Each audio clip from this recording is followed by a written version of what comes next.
Alpha Pickleball Podcast, where we slice through the noise to bring you the juiciest insights, strategies, and stories from the dynamic world of pickleball. Join us as we serve up engaging conversations with top players, coaches, and enthusiasts, giving you an ace perspective on all things pickleball. Whether you're a seasoned pro or just stepping onto the court, get ready for a volley of knowledge that'll elevate your game to alpha levels. Let the rallies begin.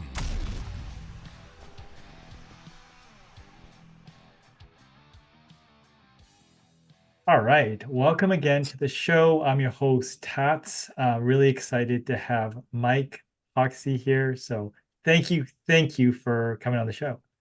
You're welcome. Glad to be here. So for people audio only, you might not be able to see this, but Mike, you have the amazing shirt. What's your background? So I was born and raised in Hawaii. I wear this shirt because during COVID, when the rest of the world was shut down and we had to cancel probably 50 tournaments that year, for my birthday, I bought 3 of these shirts that all have my pig logo on it. And so every year for my birthday, I buy another set of 3 so that at any tournament I'm at, I'm the easiest guy to find in the Hawaiian camouflage. So it's become kind of my brand.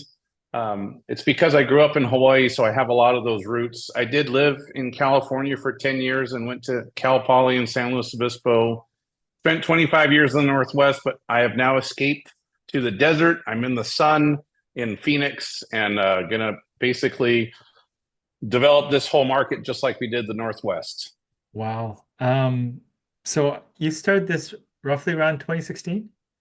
Yeah. So in 2016, I had been running a couple of tournaments for our club with some good success. And the software company, Pickleball Tournaments, called me up and said, hey, we are getting a lot of questions. We can't get everywhere to train. Would you mind starting a business?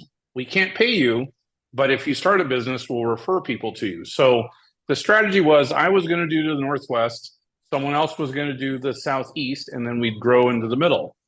Well, I did the slow, methodical growth of 6 tournaments my first year and 12 the next and 26 the next one. Well, the other end of the country, he did 18 his first year and 9 the next year, and then he closed the year after that.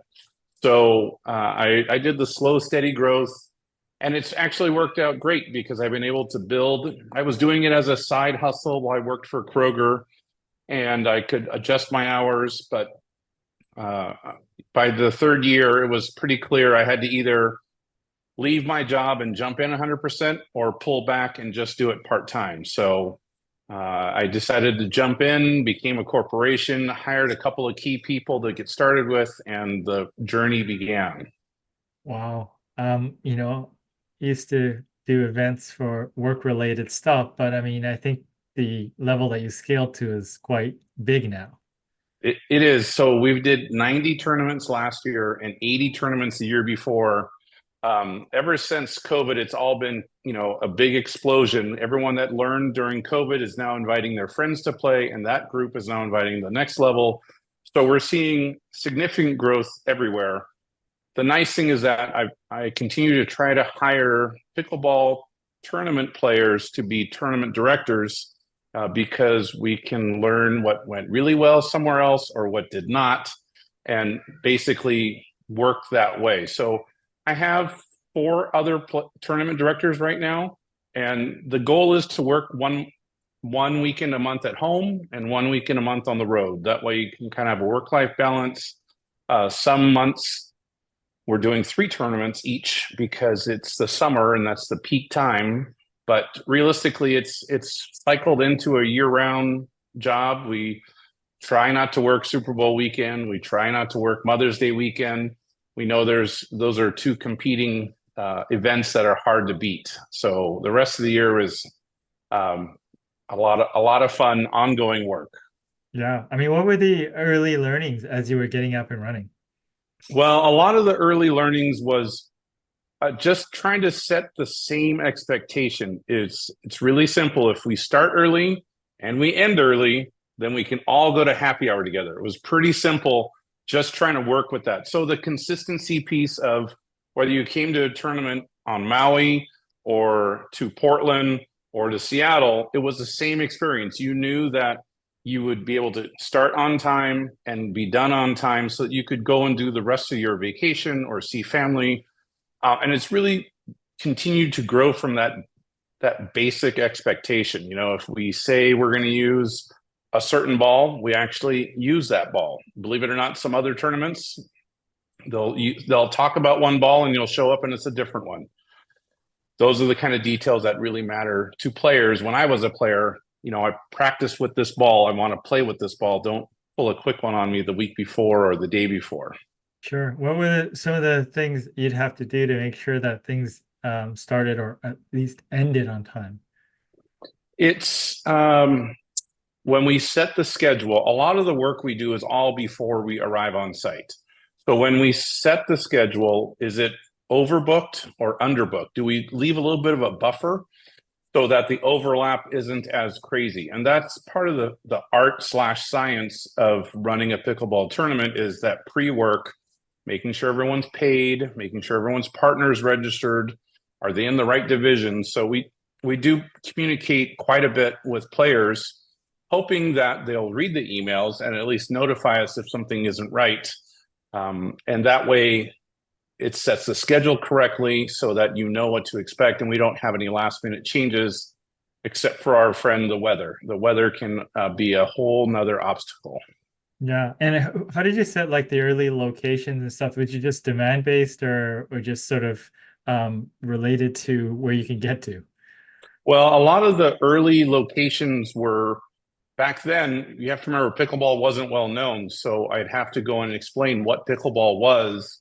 So a lot of the early locations were based on where recreational play was going on, or where I knew someone that knew the club, or the city was willing to accept rentals. So a lot of it was coming in with this new sport that most people didn't know about in 2016, 2017, 2018.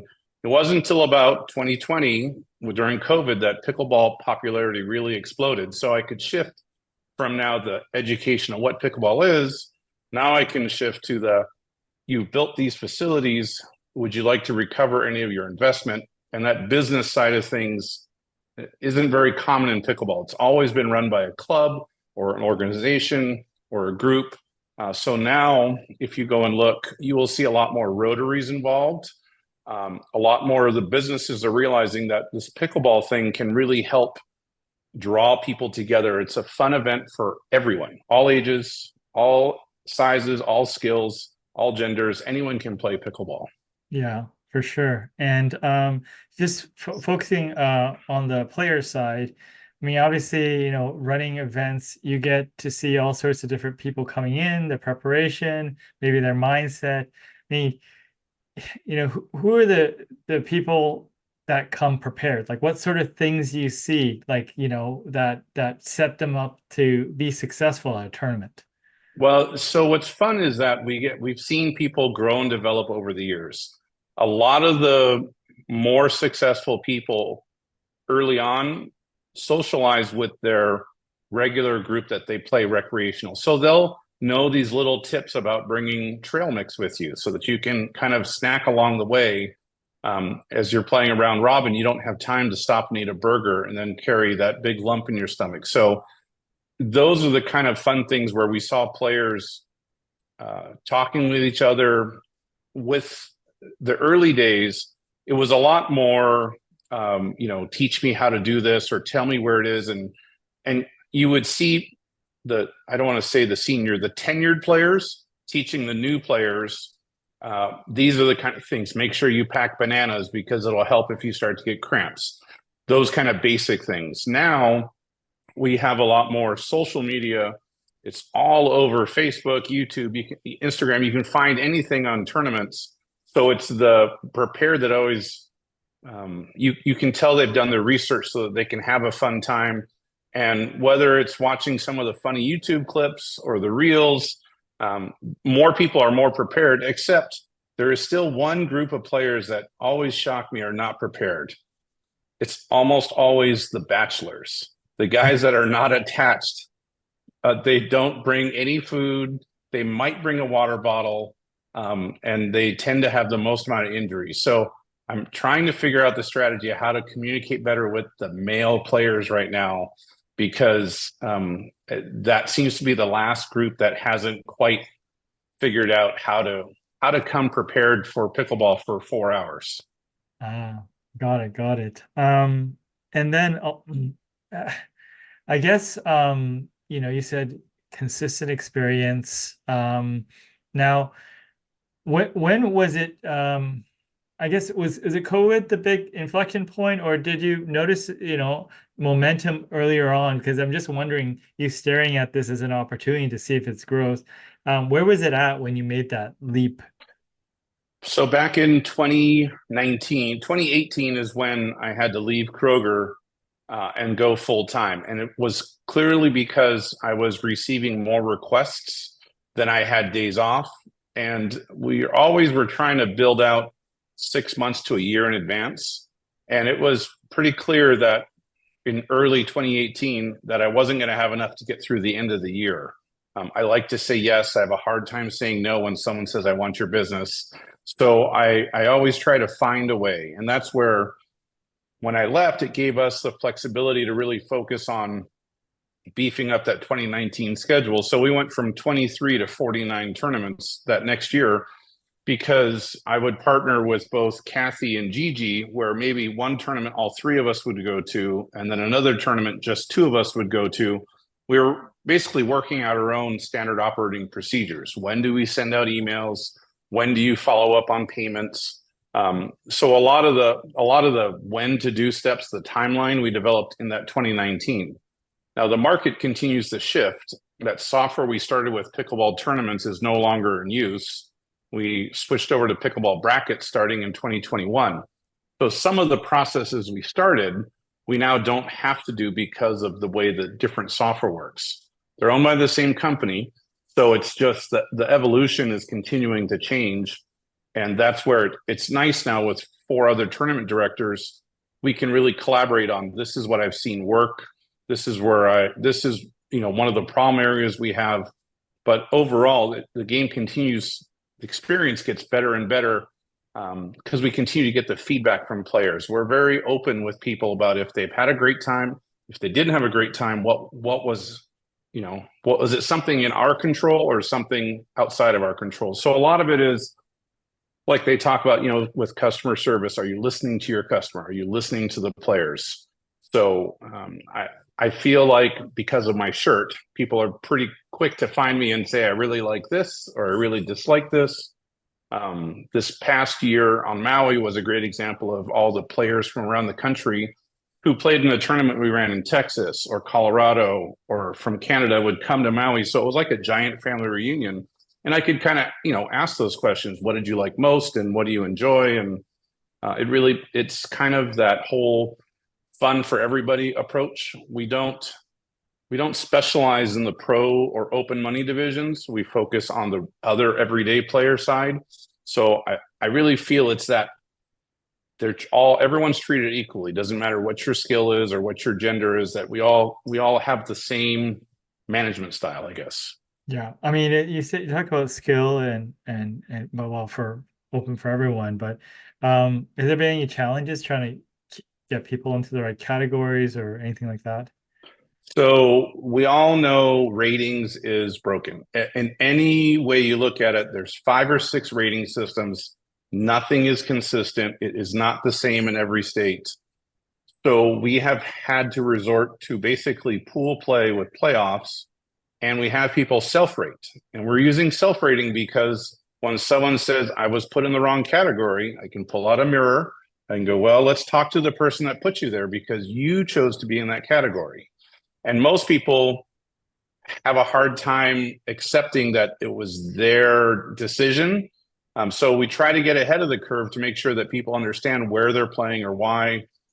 I would love to tell you the rating system is going to be fixed. I do not see a solution anywhere in sight. I don't see how the ratings will be fixed anytime soon. It's getting more complicated with another company, UTR, coming into the mix. And USA Pickleball hasn't announced their plans going forward.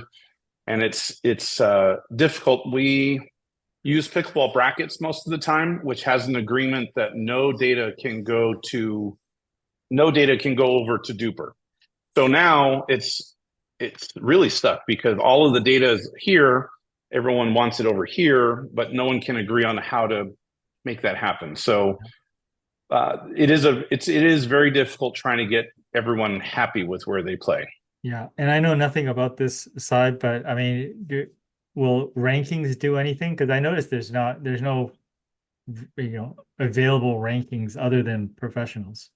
Well, so the World Pickleball Rating, which was based out of pickleball tournaments, has rankings, but it doesn't have a lot of data to be accurate. So it's all about the data, who owns it and where it is, and it's very difficult. So one of the other groups I'm associated with is U.S. Senior Pickleball. U.S. Senior Pickleball does all their tournaments in pickleball brackets, so all their data is true. And they do publish a top 10 50-year-old, top 10 55-year-old, top 10 60-year-old. So they do have a ranking system in U.S. Senior Pickleball for the 50 and over group. And it's fun because they give out $20,000 in prizes at the end of the year. So that's the only group that has really done something to recognize those top players in each of the age groups. It doesn't look at your skill. It's all about how many gold medals and how many points, and it all adds up for each age group. Yeah, for sure. For the growth of the sport, what we see a lot of media attention on it now. Is there sort of will there be some sort of a lull, or will it just continue to grow? How do you see that all playing out? So I think it'll continue to go. Right now, there's a lot of facilities being built. There's a lot more accessibility expansion right now. So I still think it's going to keep fresh and it's going to keep growing. The evolution from a traditional tournament to the team environment, I think that's the next step, where Major League Pickleball has done well with the pros, and they're trying to help have minor league pickleball groups in different parts of the country. But there's still not enough courts to get practice time to have really true teams. So I think it's still in that growth cycle.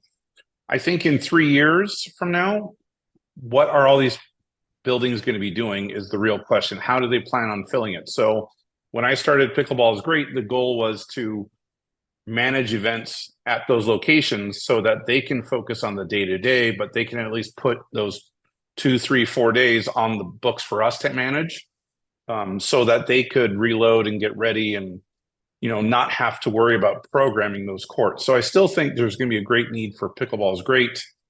I believe we're going to double in the number of locations in the next 18 months just because there's so much opportunity in so many places. So it's been changing so quickly. It's hard to guess more than 6 months out, but I feel confident that for 3 more years, we're still going to be trending uphill and trying to fill the need or demand around the country.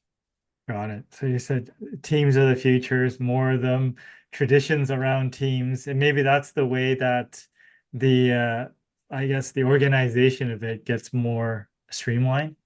Well, and that's where we'll offer different types of tournaments. Are you looking for a one-day event? Are you looking for a traditional tournament? Are you looking for a new format? So that's where we will continue to innovate. We're testing some other software right now that we really like, and are looking at how do we launch that without distracting from our main customer base. It's a tricky situation to be in on how do you test new things while keeping the same. I don't want to pull resources away from what we're doing right now. Got it. Sounds like a sort of a crab walk. It is a little bit of a crab walk. It's a check and adjust. I was fortunate over my years in retail, as I had a opportunity to become Lean Six Sigma certified. So all this process improvement stuff, it helps me really kind of stay on track on, is this adding value or is this a waste of time? How do I keep us focused on moving forward? All right, very cool. Is there anything I didn't ask you, but you want to share? Oh, I would say the biggest thing I'd like to share is make sure that when you see the pig logo, you'll know that there's someone that gets the player experience. It's all about how do I make sure that you have a good time. We're very good at keeping in touch with people, so don't be afraid to ask questions. Every tournament has a button on there that says contact tourney. That way you'll talk to the right person. We're in, for example, at the end of the month of February, we're going to be in 4 states all on the same weekend with 800 players. So it really helps if you're talking to the right person. We can all kind of see each other's tournaments, but to get to the right person will really help. And you'll see this year we're doing a lot of expansion, a lot of hiring, a lot of expansion. So you'll see more of Pickleball is Great all around the country. All right, Mike. Thank you. Thank you. Thanks for tuning in to the Alpha Pickleball Podcast with Tats. If you enjoyed today's episode, subscribe, rate, and connect with us on social media. Stay alpha on the pickleball court. Until our next session.